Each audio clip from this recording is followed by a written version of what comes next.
दोस्तों, आज मैं बहुत गुस्सा और डिसअपॉइंटेड हूँ। आज मैं किसी फ़िल्म का रिव्यू करने नहीं बैठा हूँ। आज मैं इस फ़िल्म इंडस्ट्री के उस कचरे, उस नंगेपन का पोस्टमार्टम करने की कोशिश करूँगा, जिसने सारी हदें पार कर दी हैं।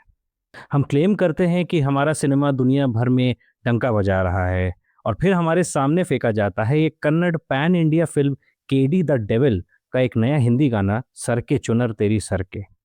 एक सबसे शॉकिंग बात बताऊँ, ये कोई ऐसे-वैसे छोटे बैनर या बी ग्रेड प्रोडक्शन हाउस की फ़िल्म नहीं है। बाय द वे ये वही केवीएन प्रोडक्शंस हाउस की फ़िल्म है जो मेगा ब्लॉकबस्टर टॉक्सिक बना रही है। एक proper massive pan India release and this is what you come up with? इतने बड़े रिसोर्सेज़, इतना बड़ा लेवल और तुम्हारा लेवल वही सड़क छाप इतना घटिया? चलो सबसे पहले आपको मैं लिरिक्स बता देता हूँ, आप लिरिक्स थोड़ा सुनिए। पहले उठा ले, अंदर वो डाले, नीचे एक बूंद न गिराए, खाली करके निकाले, मुझ पे ना गिराना मुझे लगता है डर, भेद न खुल जाए, संभल के जाना घर, चूसेगा या चाटेगा जो करेगा कर, तेरी बोतल पे न पड़े किसी की नजर। Are you out of your mind? ये क्या है? ये वो सड़क छाप बातें हैं जो कोई रिस्पेक्टेबल इंसान शायद सुनना बर्दाश्त नहीं करेगा, और आप ये सब पैन इंडिया में बना रहे हो कमर्शियल लेवल पे। सबसे बड़ा सवाल मेरा इस देश के सेंसर बोर्ड से भी है। भाई, तुम लोग वहाँ एसी कमरों में बैठकर भांग खा रहे हो, कर क्या रहे हो? ऐसे गानों को तुम लोग पास कर देते हो। एक आम फिल्म मेकर अगर एक छोटी सी गाली दे देता है तो तुम उस पे 50 कट्स लगा देते हो, पिक्चर रुकवा देते हो। लेकिन इस लेवल की straight up almost pornography level की लिरिक्स इस फॉर्म में आ रही है, तुम्हारी आंखें बंद हो रही हैं। दिस जस्ट शोज कि तुम कितने करप्ट और कितने पथेटिक हो। Sensor board has become a joke. पैसा फेंको, तमाशा देखो। दोस्तों, बात सिर्फ एक गाने की नहीं है, ये इनकी आदत बन चुकी है, एक ट्रेंड बन चुकी है इस इंडस्ट्री में। आपको याद होगा अभी हाल में बादशाह का एक गाना आया था, टिटीरी करके, एक हरियाणवी गाना है कुछ। उसमें उन्होंने लिटरली स्कूल यूनिफॉर्म पहनी हुई छोटी बच्चियों को ऑब्जेक्टिफाई किया था। आपको याद होगा। वहाँ भी पब्लिक का गुस्सा बहुत फूटा था और बैकलैश हुआ था। बाद में मेकर्स को आखिर में वो गाना इंटरनेट से हटाना पड़ा, यूट्यूब से हटाना पड़ा। क्रिएटिव फ्रीडम का टैग लगाकर आप लोग कुछ भी करने लगोगे। क्रिएटिव फ्रीडम के नाम पे आप पोर्नोग्राफिक लाइन्स और पीडोफिलिया जैसी चीज़ों को प्रमोट करोगे। देखो यार, एक बाउंड्री होती है, एक मर्यादा होती है सिनेमा की, और सेंसर बोर्ड इन सब पर आंखें बंद करके बैठा है। भाई, आपका काम है क्या? लेकिन चलिए वापस आते हैं इस केडी के गाने पर। अब सुनिए इसके जो लिरिसिस्ट हैं रकीब आलम साहब का बहाना। जब इंटरनेट पर पब्लिक ने उनकी काफ़ी धज्जियां उड़ानी शुरू कर दी तो वो आकर बोलते हैं अपनी सफाई में ये, अरे मुझे तो डायरेक्टर ने फोर्स किया था ट्रांसलेट करने के लिए। और सुनिए, ये बातें तो एक शराब की बोतल के बारे में हो रही हैं। शराब की बोतल।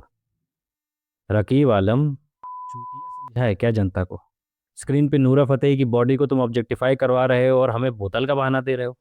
यार, इतनी भी पब्लिक नहीं है, ठीक है? लेकिन शुक्र है इस देश की पब्लिक का जो अभी फिलहाल अंधी नहीं है। इंटरनेट पर लिटरली आग लगी हुई है। अरमान मलिक और उनीर जैसी पर्सनालिटीज़ ने सामने आकर बोला है कि कमर्शियल सॉन्ग राइटिंग का लेवल इतना नीचे गिर चुका है। दिल्ली पुलिस में इनके खिलाफ क्रिमिनल कंप्लेंट्स भी हो गई हैं। National human rights commission NHRC ने इन्हें ऑफिशियल नोटिस भेज दिए हैं। और फाइनली मेकर्स की हालत पतली हुई और इस गाने को यूट्यूब से हटाना पड़ा, उनको डिलीट करना पड़ा। लेकिन मेरे दिमाग में एक बात घूम रही है। नूरा फतेही, हम सब जानते हैं नूरा इस इंडस्ट्री की टॉप डांसर हैं, पर स्क्रीन पर डांस तो था नहीं, सिर्फ चीप कैमरा एंगल्स दिख रहे थे मुझे। लेकिन नूरा जी, मुझे आपसे ये उम्मीद नहीं थी। अभी कुछ दिन पहले ही नूरा जी अलग अलग पॉडकास्ट में बैठकर काफ़ी इंटेलेक्चुअल ज्ञान दे रही थी। वो कह रही थी कि मैं एक्सट्रीम फेमिनिज्म के खिलाफ हूँ, मैं चाहती हूँ औरतें ट्रेडिशनल बने, अपना एक स्टैंडर्ड मेंटेन करें, घर और वैल्यूज़ को समझें। ठीक है, दैट्स वेरी गुड।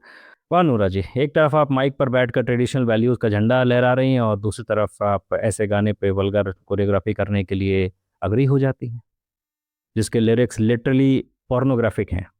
पैसों के आगे आपने सारे ट्रेडिशनल वैल्यूज़ और स्टैंडर्ड्स हवा में हो गए। चलिए ठीक है, कोई बात नहीं। और उसके बाद फ्रेम में आते हैं संजय दत्त। संजू बाबा, क्या कर रहे हो आप इस देश के इतने बड़े सुपरस्टार हो। आपको कैसी भूखमरी आ गई थी, कौन सी पैसों की कमी पड़ गई थी कि आप इतने थर्ड रेट और इतने घटिया क्रिंज गाने में पीछे खड़े होकर अजीब सा ठुमका लगा रहे थे? जब आपको मेकर्स ने ये ऑडियो सुनाया तो क्या आपके दिमाग में ये घंटी नहीं बजी? क्या आपने अपनी विलेन वाली छवि को कुछ ज़्यादा ही सीरियसली नहीं ले लिया क्या? डायरेक्टर से ये नहीं पूछा कि भाई मैं संजय दत्त हूँ, मेरे इस कचरे में मैं खड़ा नहीं हूँगा? लेकिन नहीं, इन्हें लगा पैन इंडिया मूवी है, पैसा मिल रहा है तो कुछ भी कर लो। खैर ठीक है, बट संजू बाबा आपसे ये एक्सपेक्टेड नहीं था। आप सोचिए ऐसी चीज़ों का समाज और सोसाइटी पर क्या असर होता है। मुझे पता है ये टॉपिक्स, ये कॉन्वर्सेशंस बहुत बोरिंग लगते हैं, पर जब 10 से 12 साल के बच्चे यूट्यूब और इंस्टाग्राम रील्स चलाते हैं और ऐसे गानों पर लिप सिंक करते हैं, रील्स बनाते हैं, तब कैसा लगता है? हम रोते हैं कि इस देश में क्राइम्स बढ़ रहे हैं, रेप्स बढ़ रहे हैं, यूथ बिगड़ रहा है। भाई क्यों नहीं बिगड़ेगा? जब तुम्हारा मेन स्ट्रीम सिनेमा 100 करोड़ की फिल्मों में इस नंगेपन को मास एंटरटेनमेंट और क्रिएटिव फ्रीडम बोलकर बेचोगे तो यूथ वही सीखेगा ना यार। मैं खुश हूं कि एक्शन लिया गया, पर इन लोगों की मेंटालिटी को ठीक करना बहुत ज़रूरी है। केविन प्रोडक्शंस, तुम टॉक्सिक बना रहे हो, हम सबको बहुत इंतज़ार है, पर असली टॉक्सिसिटी तुम खुद पहले ही बेच रहे हो। ठीक है, कुछ लोग ऐसे भी होंगे जो कहेंगे यार क्या हम लोग ये सब बोलते नहीं, क्या बंद कमरे में सब बातें होती नहीं? मैं समझता हूँ, पर यार कमर्शियल लेवल पे, पब्लिक लेवल पे, इतने बड़े स्केल पे, पैन इंडिया पे जब आप ये सब चीज़ों को ग्लैमराइज करते हो और ऐसे करते हो, ये ठीक नहीं है। बंद कमरों में तो बहुत सारी चीज़ें होती हैं, बंद कमरों में तो बहुत कुछ होता है। क्या हर चीज़ आप सबके सामने करने लग जाते हो? फ़र्क होता है दोनों चीज़ों में। खैर, मेरा वीडियो इतना ही है, मैं इससे ज़्यादा कुछ नहीं बोलूँगा। अगर आपको वीडियो अच्छा लगा हो तो उसको लाइक, शेयर एंड सब्सक्राइब करें and support the channel please. मिलते हैं अगले वीडियो में।